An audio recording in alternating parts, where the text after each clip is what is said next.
আপনি কখনো সেইভাবে সামনে আসেননি, তবে আজকেই জিজ্ঞেস করছি, আজকে যেভাবে আইএসএল এর পক্ষ থেকে অফিসিয়ালি জানানো হয়ে গেল, ঠিক কেমন লাগছে পুরো বিষয়? খুবই ভালো লাগছে। আর একজনের পরিশ্রম নেই, পুরো টিমের মানে টিমের হার্ডওয়ার্ক ছিল।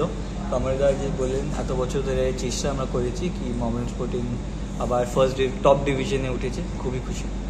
আর এবছরের দলটা তো তুমি ভালোভাবেই দেখেছো, তো মানে কোন কোন ফুটবলারের দিকে বিশেষভাবে নজর দেওয়া, মানে সমর্থকদের জন্য আমি কিছু ফুটবলার দায়িত্ব নিয়ে তুমি নিয়ে এসছো, নাম তো বলবো না, বাট এটা বলতে পারবো কি টিম মানে ভালোই কম্পিটিটিভ টিম, আর টিম একটু সারপ্রাইজ রেজাল্ট দেবে, সারপ্রাইজ পারফরমেন্স দেবে।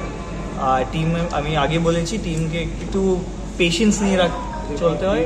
সব প্লেয়াররা 2 বছর 3 বছরের চুক্তি হয়েছে, তো আমি টিমের সাথে থাকবো, মানে হেস্টি ডিসিশনস নেব না।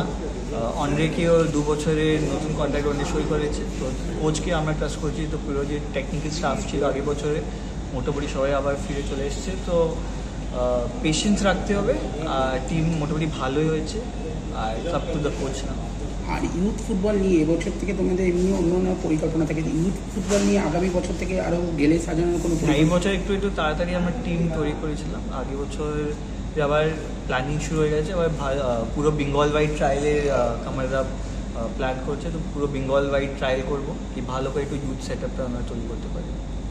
আইএসএলে খেলে আমাদের খুবই খুশি হচ্ছে, আর আমি থ্যাঙ্কস জানাতে চাই বাঙ্কার হিলকে আর আমাদের নতুন ইনভেস্টার সাচি গ্রুপকে, যে আমাদের সঙ্গে একসঙ্গে আমরা কাজ করতে পারছি, খেলতে পারছি। আর আমাদের যত ক্যালকাটা লিগে যত টিম আছে, যত ক্লাব আমাদেরকে যে দায়িত্ব দিয়েছে সব আমরা পুরো করছি। ক্যালকাটা লিগ এখন শেষ হতে যাচ্ছে, নতুন সিজন চালু হতে যাচ্ছে আইএসএল, আমরা ওই মধ্যে লেগে যাব। আমরা ক্লাব আমাদেরকে যা রেস্ট্রিকশন দেবে, মোটামুটি অনেকটাই আবেগপ্রবণ একটা। হ্যাঁ।